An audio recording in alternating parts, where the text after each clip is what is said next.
Hello guys, welcome to my YouTube channel. I am Devjyoti Ghosh और आज मैं आपके लिए लेके आया हूँ इंडियन पॉलिटी के ऊपर एक इम्पॉर्टेंट सेशन जो आपका एसएससी सीजीएल क्रैक करने में आपको हेल्प कर सकता है।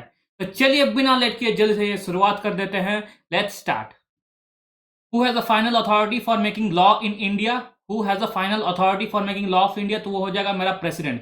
President has the final authority to make a law India. Option number 2 होगा मेरा करेक्ट आंसर। ठीक है, चलिए। Union budget and railway budget of India were merged in which year?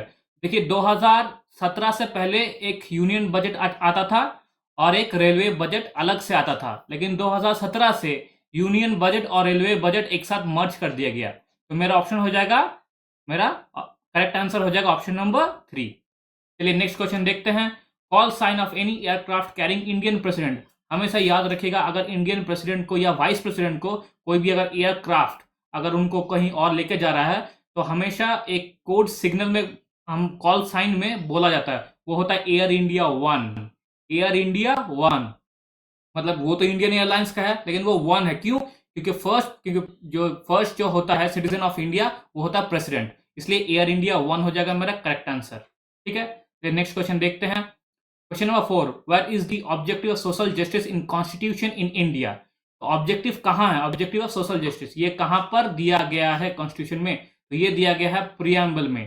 Preamble में इसका उल्लेख है, ऑब्जेक्टिव्स ऑफ सोशल जस्टिस। ठीक है, ऑप्शन नंबर 4 हो जाएगा मेरा correct answer.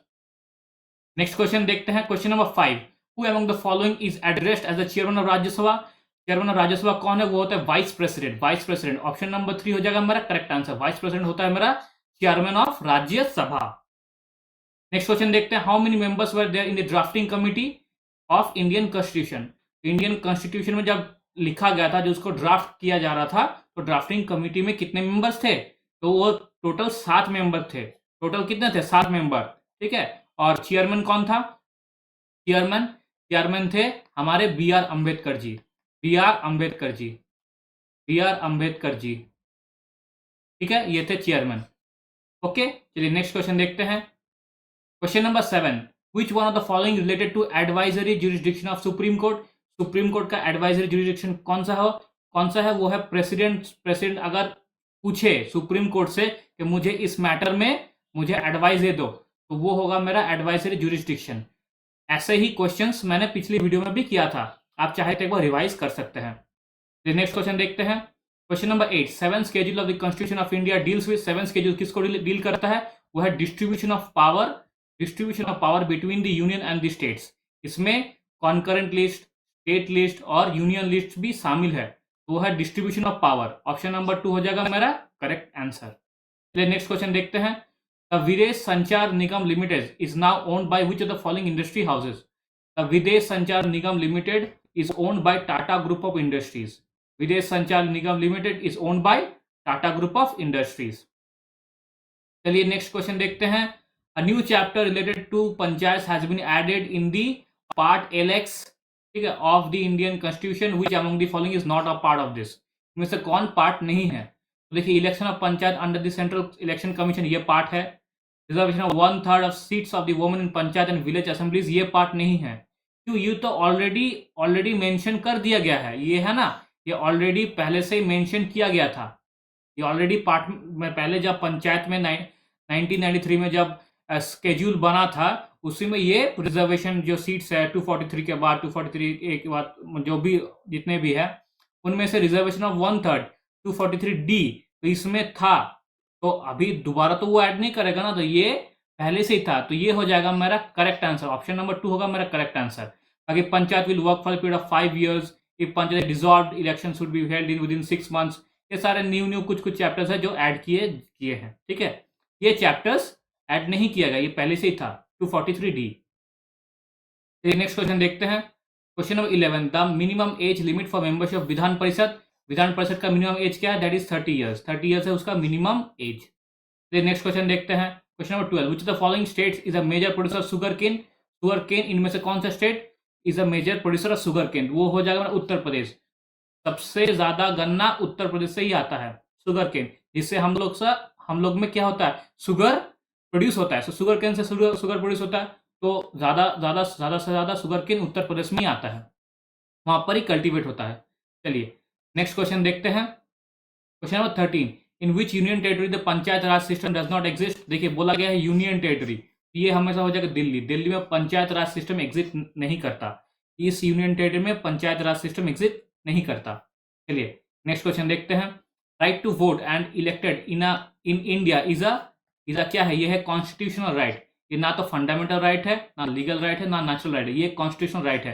Right to vote is a constitutional right from 2017, ठीक है, ये कॉन्स्टिट्यूशनल राइट है, याद रखिएगा ये। Question number 15, who has the right of audience in all court. देखिए right of audience of all court ये हमसे अटॉर्नी जनरल ही करता है। अटॉर्नी जनरल कोई भी सुप्रीम कोर्ट का जो जज का जो क्राइटेरिया होता है, जो उसका एलिजिबिलिटी होता है, वो अटॉर्नी जनरल का एलिजिबिलिटी है।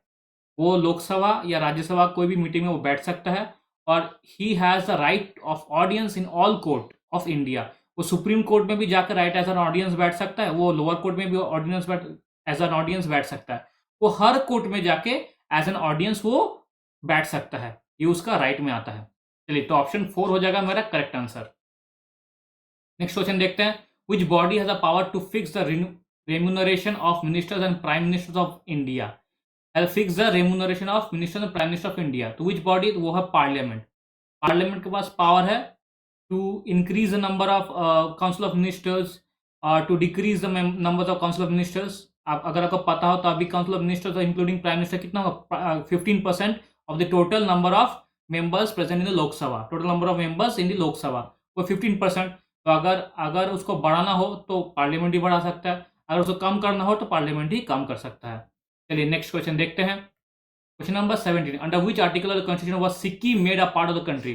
तो हमेशा याद रखिएगा सिक्किम वो आया है आर्टिकल 2A में। आर्टिकल 2A क्या कहता है कि कोई भी टेरिटरी को आप इंडिया में शामिल कर सकते हैं, कोई भी टेरिटरी को आप इंडिया में शामिल कर सकते हैं। वो आर्टिकल 2A में बताया गया है कि सिक्किम को हमने ऐसा शामिल किया इंडियन टेरिटरी के under.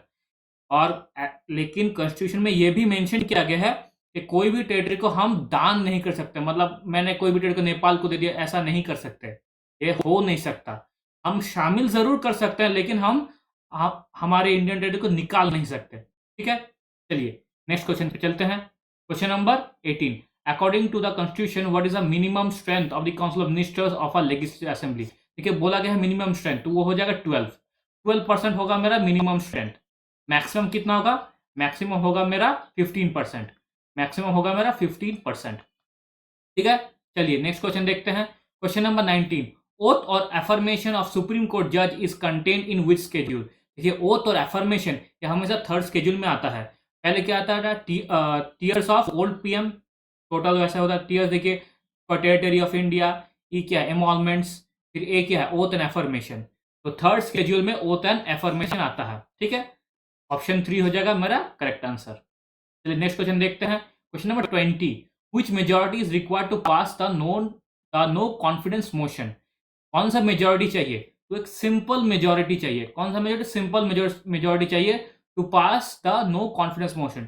51% of the members of Lok Sabha, 51% of the members of Lok Sabha अगर देखता है कि नहीं ये जो मेरा गवर्नमेंट है वो ठीक से काम नहीं कर रहा, ठीक है, तो आप नो कॉन्फिडेंस मोशन पास कर सकते हैं 51% में। बहुत सारे होते हैं, एक स्पेशल मेजोरिटी होता है, एक एब्सोल्यूट मेजोरिटी होता है, एक इफेक्टिव मेजोरिटी भी होता है, ये बहुत सारे मेजोरिटी होते हैं। तो नो कॉन्फिडेंस मोशन हमेशा सिंपल मेजोरिटी में आता है। बाकी जो भी मेजोरिटीज हो वो मैं आपको फाउंडेशन बैच में आपको ठीक से डिटेल में जाके पढ़ाऊंगा, ठीक है। चलिए नेक्स्ट क्वेश्चन पे चलते हैं, question number 21, which committee has recommended the fundamental duties. देखिए Sardar Swaran Singh committee has recommended fundamental duties. Fundamental duties को सरदार स्वरण सिंह कमिटी ने रिकमेंड किया था। देखिए कुछ फंडामेंटल ड्यूटीज होते हैं हमारे लिए कि हम अपने भारत के लिए, जो इंडिया है भारत के लिए, हम अपना कुछ एक सामूहिक रिस्पॉन्सिबिलिटी ले सकें, ठीक है, एक रेस्पॉन्सिबिलिटी चाहिए। तो वो जो फंडामेंटल ड्यूटीज होता है, जो रिस्पॉन्सिबिलिटी होता है, उसको रिकमेंड किया था सरदार स्वरण सिंह कमेटी ने, ठीक है। चलिए नेक्स्ट क्वेश्चन पे चलते हैं, question number 22, what is the present salary of vice president. फिलहाल अभी वाइस प्रेसिडेंट का प्रेजेंट सैलरी होता है 4 लाख। वाइस प्रेसिडेंट को कितना मिलता है, 4 लाख, और प्रेसिडेंट को 5 लाख, ठीक है।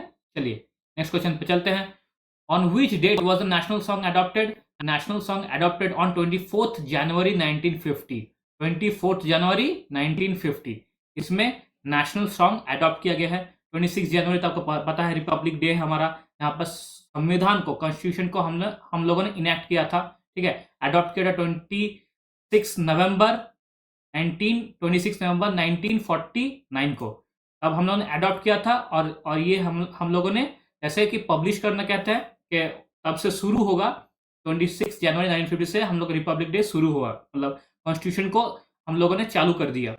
28 जनवरी, ये भी इंपॉर्टेंट डेट याद रखिएगा, 28 जनवरी 1950 को सुप्रीम कोर्ट का गठन हुआ था। सुप्रीम कोर्ट जनरली हमारे इंडिया में वो स्टार्ट हुआ था। सुप्रीम अगर बोले सुप्रीम कोर्ट कब से इनेक्ट किया गया था, मतलब कब से उसको चालू किया गया था, तो वो हो जाएगा 28 जनवरी 1950। चलिए नेक्स्ट क्वेश्चन पे चलते हैं। Question number 24, which constitutional amendment act has inserted the article 21A in the constitution? Article 21A कौन से संविधान के द्वारा इनेक्ट कर दिया, मतलब इंसर्ट कर दिया गया, ठीक है। तो 86 constitutional amendment act 2002, 86 constitutional amendment act 2002, इसमें क्या किया, 21A को एज अ फंडामेंटल राइट्स में इंक्लूड कर दिया गया। और 21A क्या है, right to education from age 8 to 14, ये हमारा 21A का आर्टिकल है, ठीक है। चलिए नेक्स्ट क्वेश्चन पे चलते हैं। Question number 25, the suspension of fundamental rights during emergency was borrowed from which country constitution? Suspension of fundamental rights during emergency was borrowed from Germany. It was borrowed from Germany. USA, USSR से कई जगह से है, लेकिन ये suspension of fundamental rights, ठीक है, suspension of fundamental rights during emergency, ये हमेशा जर्मनी से ही बोरो किया गया है। 26, which articles of the constitution deals with the parliamentary system of the center? Parliamentary system at the center. So article 74-75 deals with parliamentary system at the center. Article 74-75. Article 74-75 क्या कहता है, council of ministers, prime ministers, ये सारे articles article 74-75 में आते हैं। ये सारे पार्लियामेंट्री सिस्टम को डिनोट करते हैं, ठीक है। 74-75 parliamentary system at the centre. Next question देखते हैं। In which case has the supreme court stated that the preamble can be amended? तो ये हमेशा प्रीएम्बल कैन बी अमेंडेड, ये शुरू हुआ था केशवानंद भारती केसेस से, ठीक है, इससे शुरू हुआ था कि इसके बाद, इस केस के बाद सुप्रीम कोर्ट ने कहा कि preamble is a part of the constitution and it can be amended, ठीक है। इससे पहले था कि preamble is not a part of the constitution, लेकिन केशवानंद भारती केस से ये स्टार्ट हुआ कि नहीं, प्रीएम्बल तो कॉन्स्टिट्यूशन का पार्ट है और हम उसको अमेंड कर सकते हैं, ठीक है। चलिए नेक्स्ट क्वेश्चन पे चलते हैं। Which part of the constitution contains provisions for uniform civil code? तो यूनिफॉर्म सिविल कोड ये होता है article number 44, article 44 uniform civil code होता है आर्टिकल 44, और ये आता है DPSP, directive principle of state policy के अंदर, DPSP directive principle of state policy के अंदर, ठीक है। नेक्स्ट क्वेश्चन पे चलते हैं। Question number 29, how many members from Rajya Sabha should be appointed to public accounts committee?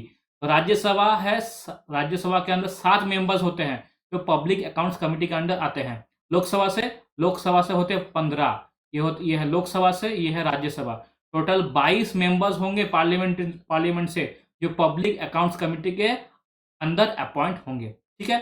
चलिए नेक्स्ट क्वेश्चन पे चलते हैं। Question number 30, who has the authority to determine the number of जजेस in high court? High court में कितने जजेस होंगे, ये अथॉरिटी कौन करेगा? तो ये करेगा हमेशा प्रेसिडेंट। हाई कोर्ट में कितने जजेस होने चाहिए, ठीक है, ये अथॉरिटी, ये डिटरमाइन करने की अथॉरिटी सिर्फ प्रेसिडेंट के पास ही है, ठीक है। चलिए ये था हमारा आखिरी का 30 क्वेश्चंस इस सेशन का। आई होप आपको ये सेशन बहुत अच्छा लगा होगा।